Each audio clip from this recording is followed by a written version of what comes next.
शेफाली के गणित और अंग्रेजी में प्राप्त किए गए अंकों का योग 30 है। यदि उसको गणित में 2 अंक अधिक और अंग्रेजी में 3 अंक कम मिले होते तो उनके अंकों का गुणनफल 210 होता। उसके द्वारा दोनों अंकों में प्राप्त किए गए अंक ज्ञात करने हैं। दोनों विषयों में प्राप्त किए गए अंक ज्ञात करने हैं। बहुत आसान है, ध्यान से समझिएगा। सबसे पहले हम लिखेंगे माना शेफाली द्वारा प्राप्त गणित में अंक। गणित में अंक, तो गणित में अंक हम मान लेते हैं एक्स। क्या मान लेंगे? एक्स। इसी प्रकार हम लिखेंगे शेफाली द्वारा अंग्रेजी में प्राप्त अंक। अब देखो ये हो जाएगा आपका 30 माइनस एक्स। 30 माइनस एक्स, अब ये क्यों हो ये भी समझो।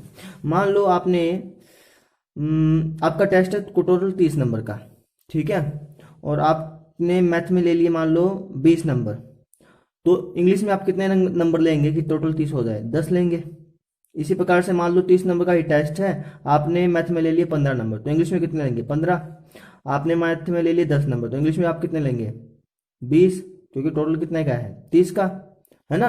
आप क्या कर रहे हैं, बार बार आप ये कर रहे हैं कि मान लो आपने 5 अंक ले लिए मैथ में, तो इंग्लिश में आप कितने लेंगे? 25। 25 कैसे लेंगे? 30 में से आपने 5 घटाया, तभी टोटल आपका 30 बना, है ना। वैसे इसमें करना है। आपके टोटल है 30, आपने मैथ में ले लिए एक्स, तो इंग्लिश में आप कितने लेंगे? 30 माइनस का एक्स। समझ गए? इन दोनों का जोड़ करने के लिए हम 30 माइनस का एक्स लेंगे, वही इसमें आपने करना है। ठीक है जी, समझ गए इतनी बात को? तो प्रश्नानुसार, अब जैसे जैसे प्रश्न में कहा जाए, प्रश्न पढ़िएगा वापिस से। प्रश्न में कहा गया यदि उसको गणित में 2 अंक अधिक, यदि उसको गणित में कितने अंक अधिक? 2, और अंग्रेजी में 3 अंक कम मिले होते, तो हम दोनों इसमें तो 2 बढ़ा देंगे गणित में, और इसमें कम कर देंगे। 30 माइनस एक्स माइनस 3 कम कर देंगे, तो उनका गुणनफल, यानी कि गुणनफल मतलब गुणा 210 होती है। कितनी होती है? 210। अब इन दोनों की क्या करनी है हमको? गुणा। उससे पहले हम इसको सिंप्लीफाई कर देते हैं। एक्स प्लस 2, 30 में से 3 गया 27 माइनस का एक्स बराबर 210। ठीक है जी। अब आगे सॉल्व करते हैं। एक्स को 27 से मल्टीप्लाई किया, कितना आ गया? 27 एक्स। एक्स को एक्स से मल्टीप्लाई किया, कितना आ गया? X square. ठीक है, फिर 2 को 27 से किया तो कितना आ गया? 27 दूनी 54। फिर 2 को एक्स से किया, कितना आ गया? 2x बराबर 210। अब देखिए माइनस एक्स को पहले ले आएंगे। 27x में से 2x गया, कितना बच गया आपका? 25x प्लस 54 का प्लस 54, 210 प्लस का यहाँ जाके माइनस का बराबर 0। ये हो गया आपका माइनस का एक्स स्क्वायर प्लस का 25x। 54 में से 210 गया तो कितना बच गया आपका? 156 माइनस का, क्योंकि माइनस वाला बड़ा है, बराबर 0। अब देखो एक्स स्क्वायर के आगे माइनस का निशान लगा है, एक्स स्क्वायर का कोई निशान नहीं होना चाहिए, इसके लिए हम क्या करेंगे? माइनस कॉमन ले लेंगे। माइनस कॉमन लेने का मतलब निशान चेंज कर देंगे सबके।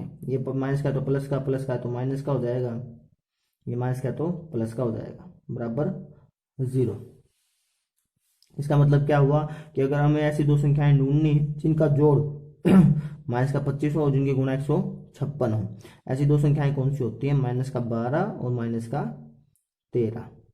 देख के आप देख भी सकते हैं, माइनस का 12 और माइनस के 13 को जोड़ेंगे तो कितना आएगा? माइनस का 25। लेकिन माइनस के 12 को माइनस के 13 से गुणा करेंगे तो कितना आएगा? 156। तो हमारी दो संख्याएं हो गई। 156 का 156 रखना है हमें, बराबर 0। ठीक है, इन दोनों में क्या चीज़ कॉमन आ रही है? एक्स। अंदर क्या बच गया आपका? एक्स माइनस का 12। जो कॉमन यहाँ बचा है वही कॉमन आपका यहाँ बचना चाहिए। इन दोनों में से क्या चीज़ कॉमन लेंगे? अब माइनस का 13। ठीक है, जो चीज़ कॉमन आ गई उसको एक बार लिख लो, जो बच गया उसको अलग लिख लो, बराबर क्या लिखोगे? 0। ठीक है, इसका मतलब क्या होगा? एक बार तो x माइनस 12 0 के बराबर होगा और एक बार x माइनस 13 0 के बराबर होगा। ये माइनस का 12 यहाँ जाकर प्लस का, तो x का मान कितना आ गया? 12। ये माइनस का 13 यहाँ जाकर प्लस का, तो x का मान कितना आ गया? 13। दो मान निकल गए, 12 और 13। अगर 12 नंबर हैं गणित में तो अंग्रेजी में कितने हो जाएंगे? 18। इसी प्रकार अगर गणित में 13 नंबर हैं तो अंग्रेजी में कितने हो जाएंगे? 17। तो हम लिख देते हैं गणित में अंक। गणित में अंक कितने हैं? 12। तो अंग्रेजी में कितने हो जाएंगे? अंग्रेजी में अंक कितने हो जाएंगे जी? 18, क्योंकि इनका जोड़ कितना है? 30 है। ठीक है, इसी प्रकार अगर गणित में अंक, गणित में अंक 13 है, 13 आ गया। ठीक है, अंग्रेजी में कितने हो जाएंगे हमारे 17, अंग्रेजी में अंक कितने 17। समझ गए इतनी बात को। ठीक है, बस ध्यान से समझिएगा करना क्या है, पहले आपने गणित में एक्स लेने हैं अंक, अंग्रेजी में अपने आप ही 30 माइनस एक्स हो जाएंगे। जैसे जैसे प्रश्न में कहा जाए वैसे वैसे सोल्व करते जाना है इसको, आपका एक्स का मान निकल जाएगा। नेक्स्ट क्वेश्चन, प्रश्न में देखते हैं हम छठा प्रश्न कहता है जी, एक आयताकार खेत का विकर्ण उसकी छोटी भुजा से 60 मीटर अधिक लंबा है। यदि बड़ी भुजा छोटी भुजा से 30 मीटर अधिक है तो खेत की भुजाएं ज्ञात करें। बिल्कुल ध्यान से समझिएगा, एक आपका आयताकार खेत है, ठीक है, ये इसकी छोटी भुजा, ये इसकी बड़ी भुजा, और ये आपका क्या है विकर्ण। ठीक, प्रश्न में कहा कि जो आयताकार खेत का जो विकर्ण है वो छोटी भुजा से 60 मीटर लंबा है। अगर आयताकार खेत की छोटी भुजा हम मान लें एक्स, क्या मान लें एक्स, तो विकर्ण क्या हो जाएगा आपका एक्स प्लस 60, क्योंकि प्रश्न में कहा है 60 लंबा है। ठीक है, दूसरी लाइन कही यदि बड़ी भुजा छोटी भुजा से 30 मीटर अधिक है, जो बड़ी भुजा है वो छोटी भुजा से कितने मीटर अधिक है 30, तो ये कितने हो जाएगी एक्स प्लस 30। समझ गए, वापिस समझ लो, ये अगर ये x है तो लंबी भुजा आपकी कितनी हो जाएगी x प्लस 30, प्रश्न में कहा था, और विकर्ण क्या हो जाएगा आपका x प्लस 60, क्योंकि छोटी भुजा से 60 ज्यादा है। ठीक है, अब देखो ये क्या बन गया, एक प्रकार से त्रिभुज बन गया ना, क्या बन गया त्रिभुज। तो हम कौन सा प्रमेय लगाएंगे, पाइथागोरस प्रमेय। उससे पहले हमें लिखेंगे क्या क्या हमने माना है, तो हम लिखेंगे माना छोटी भुजा, छोटी भुजा को हम मान लेंगे, क्या माना हमने बताइए शाबाश, x माना है। बड़ी भुजा क्या हो गई हमारी, बड़ी भुजा होगी जो हमारी x प्लस 30, और विकर्ण क्या हो गया हमारा, विकर्ण हो गया जो हमारा x प्लस 60। अब जैसे अब देखो क्या बन गया, ये पाइथागोरस प्रमेय लगे जाएगी, क्योंकि ये क्या है त्रिभुज, त्रिभुज का आधार क्या आपका x प्लस 30, लंब क्या है आपका x, और कर्ण क्या है आपका x प्लस 60। तो हम लिखेंगे तो पाइथागोरस प्रमेय द्वारा, पाइथागोरस प्रमेय द्वारा। अब पाइथागोरस प्रमेय क्या कहता है हमें, पाइथागोरस प्रमेय कहता है हमें कर्ण का स्क्वायर बराबर लंब का स्क्वायर प्लस आधार का स्क्वायर। अब कर्ण क्या है हमारा x प्लस 60, तो x प्लस 60 का स्क्वायर बराबर लंब, लंब क्या है हमारा x, x का स्क्वायर प्लस आधार, आधार क्या हमारा x प्लस 30, तो x प्लस 30 का स्क्वायर। ओपन करेंगे, ये होगा a प्लस बी का स्क्वायर, a प्लस बी का स्क्वायर क्या होता है आपका a का स्क्वायर प्लस b का स्क्वायर प्लस 2a और b। इसी प्रकार x का स्क्वायर तो x का स्क्वायर ही आएगा, इसको ओपन करेंगे तो a प्लस बी का स्क्वायर, तो क्या हो गया आपका a का स्क्वायर प्लस b का स्क्वायर प्लस 2, एक बार x और एक बार 30। समझ गए इतनी बात को, सिंप्लीफाई करते हैं, x का स्क्वायर तो x का स्क्वायर हो गया, 60 का स्क्वायर कितना हो गया 3600, 60 दूनी 120, तो ये हो गया 120 x बराबर। अब x square plus x square कितना होगा 2x स्क्वायर प्लस 30 का स्क्वायर कितना होगा 3 3 9 तो 900, 3 दूनी 6, ये हो गया आपका 60x। ठीक है, इतनी आंसर आ गई। फिर देखो क्या करना है हमने, ये सारे पदों को हम कहाँ ले जाएंगे वहां पे। ठीक है, तो ये पद लिख देते हैं सारे सारे, 2x square plus 900 plus 60x। ठीक है, प्लस का एक्स स्क्वायर वहां जाके क्या हो जाएगा माइनस का एक्स स्क्वायर, प्लस का 3600 वहां जाके क्या हो जाएगा माइनस का 3600, प्लस का 120x वहां जाके क्या हो जाएगा माइनस का 120x, ये बचेगा क्या 0। ठीक है, अब देखो 2x स्क्वायर में से एक्स स्क्वायर गया तो क्या बचेगा एक्स स्क्वायर, 900 में से 3600 गया क्या बचेगा आपका 2700, बाद में लिखेंगे कोई बात नहीं। 60x में से 120x गया तो क्या बचेगा आपका 60x, 900 में 3600 गया तो क्या बचा आपका 2700। ठीक है, क्या बन गया हमारा ये द्विघाती समीकरण। ठीक है, हल करना है कोई से भी आप फॉर्मूले से कर सकते हो, मैं यहाँ पर गुणनखंड विधि का यूज कर रहा हूँ। होता क्या है कि आपको जो बीच वाला टर्म है वो आना चाहिए, जोड़ो या घटाओ, तो ऐसी दो संख्याएं ढूंढिए जिनका जोड़ -60 हो, गुणनफल माइनस का 2700 हो। कौन सी होंगी ऐसी दो संख्याएं, 90 और 30। शाबाश, ये हो गया आपका एक्स स्क्वायर माइनस का 90x प्लस का 30x, माइनस 2700 का माइनस 2700 बराबर 0। अच्छा 90 और 30 क्यों होगी, देखो 90 में से 30 गया, नो सॉरी 30 में से 90 गया तो माइनस का 60, और माइनस के 90 को 30 से मल्टीप्लाई करेंगे तो कितना आएगा माइनस का 2700, इसलिए ये संख्याएं होंगी। इन दोनों में क्या चीज़ कॉमन आ रही है आपकी x, अंदर क्या बच गया आपका x माइनस का 90, जो चीज़ कॉमन यहाँ बचे वही चीज़ कॉमन यहाँ बचनी चाहिए। ठीक है, अब इन दोनों से क्या चीज़ कॉमन लूँ, 30 कॉमन ले लेते हैं। 30 को x से मल्टीप्लाई करेंगे तो 30x, 30 को 90 से करेंगे तो 2700 बराबर 0। अब इन दोनों में क्या चीज़ कॉमन आ गया, x माइनस 90, अंदर क्या बच जाएगा, x प्लस 30 बराबर 0, ये बचेगा। ठीक है, तो इसका मतलब क्या हो गया, x माइनस 90 को 0 के बराबर रख देंगे एक बार, और एक बार x प्लस 30 को 0 के बराबर रख देंगे। माइनस का 90 यहाँ जाकर प्लस का, तो x का मान कितना आ जाएगा आपका 90, प्लस का 30 वहाँ जाकर माइनस का, तो x का मान कितना आ जाएगा माइनस का 30। अब देखिए भुजाएं जो है ना वो कभी भी नेगेटिव नहीं हो सकती, ऋणात्मक नहीं हो सकती। ठीक है, तो भुजा का मान कितना आ गया आपका 90, छोटी भुजा कितनी हो जाएगी आपकी 90। ठीक है, और बड़ी भुजा 90 में 30 जुड़ जाएगा, लिख देता हूँ। तो छोटी भुजा कितनी थी, x थी, x का मान कितना आ गया 90। बड़ी भुजा, बड़ी भुजा कितना थी आपकी, x प्लस 30 थी, x का मान कितना आ गया 90, प्लस का प्लस 30 का 30, 90 और 30 कितना हो गया 120। तो छोटी भुजा की लंबाई होगी आपकी 90, बड़ी भुजा की आपकी कितनी लंबाई होगी 120। नेक्स्ट क्वेश्चन करते हैं। तो प्रश्न नंबर 7वां क्या कहता है, प्रश्न नंबर 7वां कहता है कि दो संख्याओं के वर्गों का अंतर 180 है, छोटी संख्या का वर्ग बड़ी संख्या का 8 गुना है, ये दोनों संख्याएं आपको ज्ञात करनी है। बहुत आसान है, ध्यान से समझिएगा। हम सबसे पहले लिखेंगे माना बड़ी संख्या, बड़ी संख्या को हम मान लेंगे x, उसके बाद लिखेंगे छोटी संख्या, छोटी संख्या को हम मान लेंगे y। क्या मान लेंगे जी, y। ठीक है, फिर इसके बाद प्रश्नानुसार जैसे जैसे प्रश्न में कहा जाए, प्रश्न में कहा कि इन दोनों के वर्गों का अंतर, इन दोनों के वर्गों, वर्गों का मतलब स्क्वायर, यानी कि x का स्क्वायर और y का स्क्वायर का अंतर, अंतर का मतलब डिफरेंस यानी कि घटा, इन दोनों का अंतर आपको दिया गया है 180। ठीक है, तो समीकरण नंबर बन गई 1।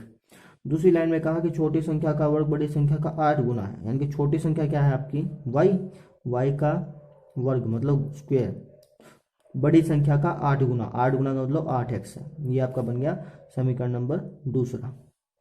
ठीक है, अब हम क्या करेंगे, समीकरण दूसरे का मान समीकरण 1 में रख देंगे, क्योंकि वाई स्क्वायर बराबर 8x है, तो इसमें हम रख देंगे। लिखना पड़ेगा आपको, पहले समझाना पड़ेगा अगले को।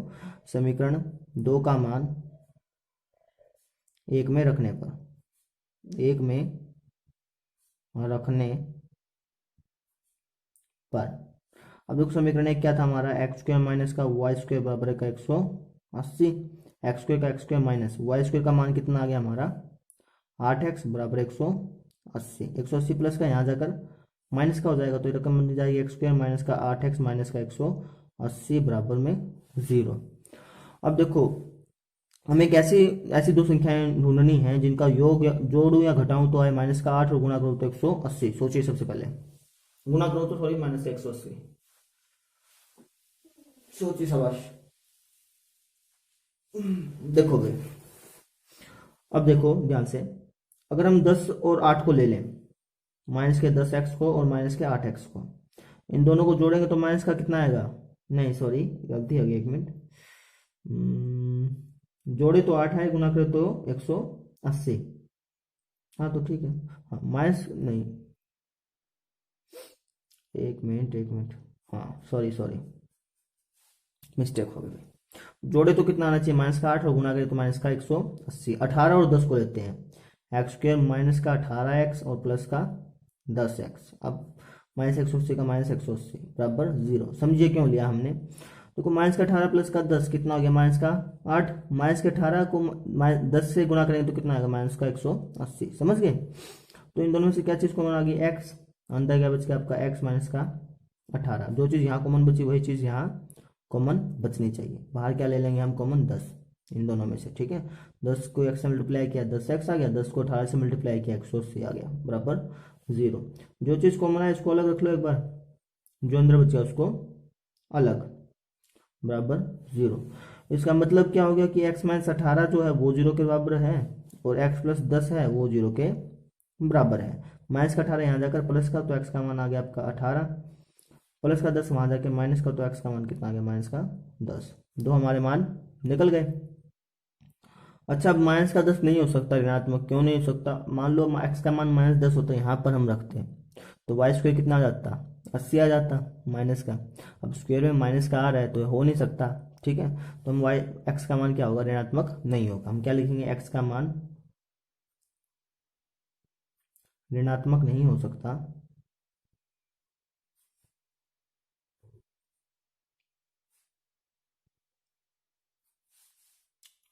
तो छोटी संख्या, सॉरी सॉरी, तो बड़ी संख्या कितनी थी हमारी, एक्स थी। बड़ी संख्या कितनी हो जाएगी हमारी, 18, ठीक है। तो छोटी संख्या क्या कौन सी होगी, देखिए छोटी संख्या, छोटी संख्या क्या थी हमारी, वाई। अब वाई का मान कैसे निकलेगा, वाई स्क्वायर बराबर 8x था, ठीक है। वाई स्क्वायर का वाई स्क्वायर बराबर 8 का 8, एक्स का मान कितना है 18, 18 अट्ठा 144, वाई स्क्वायर क्या आ गया आपका 144। तो वाई कितना आ जाएगा, 144 का रूट 12। इस प्रकार छोटी संख्या कितनी हो जाएगी आपकी, 12। समझ गए, कर लोगे। रिकैप कर देता हूँ एक बार जल्दी से मैं। बड़ी संख्या को एक्स मान लीजिएगा, छोटी संख्या को वाई। जैसे जैसे परसेंट में कहा जाए 2 समीकरण आपकी बन जाएगी, उसमें से क्या करना है, आपने एक का मान दूसरे में रख देना है, तो एक द्विघाती समीकरण आपका बन जाएगा। इसको सोल्व करते जाइए, आपके ये दो मान निकल जाएंगे। माइनस वाला नहीं लेना है क्योंकि वैल्यू रखेंगे तो नेगेटिव बनती है, ठीक है। तो पॉजिटिव वाला ले लेंगे, एक्स का मान कितना हो जाएगा 18, एक्स का मान 18 है तो वाई का मान कितना आ गया आपका 12। पुट कर लीजिएगा इन वैल्यूज में, ठीक है। नेक्स्ट क्वेश्चन देखते हैं। ये क्वेश्चन सबसे आसान है, सबसे आसान, बिल्कुल ध्यान से समझिएगा। पर्सन क्या कहता है, पर्सन कहता है जी एक रेलगाड़ी एक समान चाल से 360 किलोमीटर की दूरी तय करती है। यदि यह चाल 5 किलोमीटर प्रति घंटा अधिक होती तो वह उसी यात्रा में 1 घंटा कम समय लेती। रेलगाड़ी की चाल ज्ञात करें। बहुत आसान है। सबसे पहले तो हमें लेना है माना, इसमें दे रखी दूरी, तो हम सबसे पहले लिख लेंगे रेलगाड़ी द्वारा तय की गई दूरी। कितनी देर की है, इसने दे रखी है 360 किलोमीटर। फिर हम लिखेंगे रेलगाड़ी की चाल। रेलगाड़ी की चाल नहीं दी गई। अभी जैसे आप कहोगे सर नहीं दी गई है, कैसे मैं बोलूँगा, कैसे आप कहोगे सर ये देखो 5 किलोमीटर प्रति घंटा अधिक होती है। अब इसने कहा अधिक होती, मतलब नहीं दी गई, सिंपल सी बात ये है, ठीक है। अगर हम इसने कहा 5 किलोमीटर अधिक होती, कम होती, ज़्यादा होती, कम होती, वो दी गई है, इसलिए चाल नहीं दी गई। तो हम चाल क्या कहेंगे, एक्स मान लेंगे, एक्स किलोमीटर प्रति घंटा।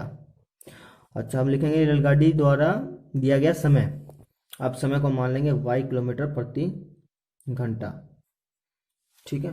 इसके बाद हम क्या करते हैं, बिल्कुल स्टेप बाय स्टेप करना है। 2 प्रश्न है, एक 8वां और एक 10वां, बिल्कुल सेम जैसे ही प्रश्न है, ठीक है।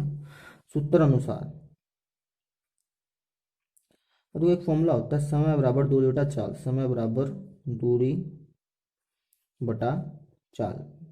वैल्यूज रखनी है आपने और कुछ नहीं रखना, ठीक है। प्रश्नानुसार समय कितना है हमारा y बराबर दूरी कितनी है हमारी 360 बटा चाल कितनी हमारी x, ठीक है। एक तो समीकरण आपका बन गया ये। अच्छा, दूसरी बात जो प्रश्न में कही वापस, वो हम लिख देंगे प्रश्नानुसार वापस लिखा गया। अब प्रश्न ने कहा कि अगर हम चाल को 5 किलोमीटर अधिक कर दें तो उसी यात्रा में 1 घंटा कम समय लेगी। चाल को 5 बढ़ा दो और समय को 1 घंटा कम कर दो। वही करेंगे हम, समय को 1 घंटा कम कर देंगे और चाल को 5 बढ़ा देंगे, ठीक है। ये समीकरण नंबर 2 बन जाएगी हमारी, ठीक है। जैसे पर्सन में अगर बिल्कुल ध्यान से समझोगे ना, पर्सन में ही बहुत चीज़ें क्लियर कर देता है, ठीक है। अब देखो करना क्या है, समीकरण 1 में से समीकरण 2 घटा देनी है आपने, ठीक है। फिर समीकरण 2 में से समीकरण 1 घटा दो, कोई भी आप जो करना चाहें। हम करेंगे समीकरण 1 में से समीकरण 2 घटाने पर। समीकरण 1 में से समीकरण 2 घटाने पर, अब देखो y minus y minus plus का 1, ठीक है। जब आप इसमें से घटाएंगे तो यहाँ क्या बचेगा 1, और इसमें से आपने घटा के दिखाना ही है, ठीक है। कभी आप सीधे घटा दो, ऐसे नहीं होता, ऐसे आपको घटा के दिखाना है। इसके बाद अब देखो इसको कैसे सोल्व करते हैं, इसको इससे मल्टीप्लाई करते हैं, फिर आर पर हम मल्टीप्लाई करते हैं, ठीक है। तो एक का तो एक ही रहेगा।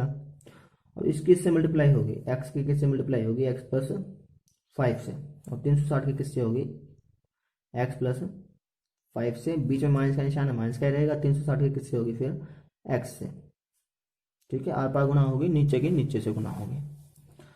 फर्दर सोल्व करते हैं। एक बराबर 360 की x से करिए तो कितना आ गया 360x, 360 की 5 से करिए तो कितना आ गया 1800, माइनस का माइनस 360 के x से करेंगे तो कितना आएगा 360x बटे में x की x से मल्टीप्लाई किया कितना आ गया एक्स स्क्वायर, x के 5 से मल्टीप्लाई किया कितना आ गया 5x। ठीक है, ये तो गया कट भाई। ठीक, ये भाग में है, यहाँ जाके मल्टीप्लाई में किसके साथ, एक के साथ, एक से मल्टीप्लाई करेंगे तो सेम का सेम ही आएगा।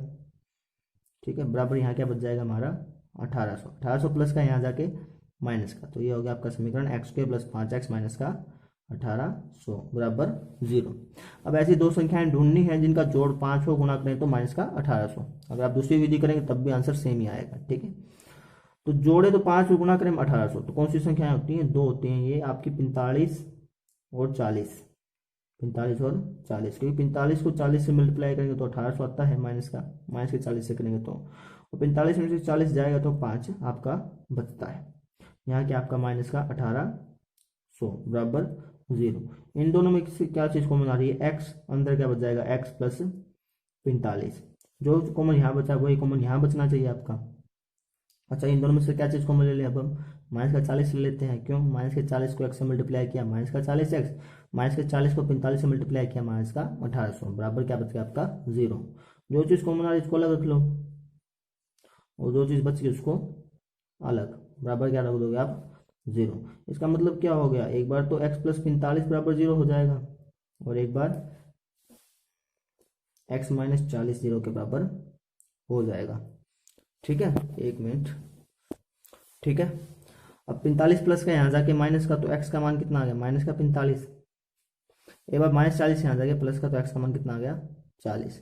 अब समझो, पहले चाल कभी भी नेगेटिव नहीं हो सकती। आप कह सकते हैं कि 5 किलोमीटर प्रति घंटा की रफ्तार से चल रहा है, 10 किलोमीटर प्रति घंटा की रफ्तार से चल रहा है, लेकिन आप कभी नहीं कह सकते कि कोई चीज़ माइनस में चल रही है। ठीक है, तो ये x का मान कितना हो गया आपका 40। हम यहाँ पर क्या लिख देंगे, आता है रेलगाड़ी की चाल, रेलगाड़ी की चाल 40 किलोमीटर प्रति घंटा है। समझ गए जी आप। रिकैप करता हूँ एक बार जल्दी से। पहले दूरी आपने जो दे रखी है वो आप लिख ही लें। ठीक है, फिर चाल मान लीजिए, समय मान लीजिए, फिर आपने लगाना है फॉर्मूला, फॉर्मूला लगा के उसके बाद वैल्यू पुट करनी है। एक बार तो जो आपने अपनी वैल्यू मानी वो पुट करेंगे, एक बार जो प्रश्न में कहा गया वो पुट करेंगे। हर एक जो भी रेलगाड़ी का प्रश्न है, एक ये है, एक ये है और एक पीछे वाला, सब में ऐसे फॉलो करना है आपने। ठीक है, दोनों हो गया। इसके बाद समीकरण की समीकरण 2 घटानी है, घटाने के बाद एक समीकरण आपकी बन जाएगी। इस समीकरण को आपने सॉल्व करना है, एक्स के वैल्यूज आ जाएंगे। ठीक है, थैंक यू।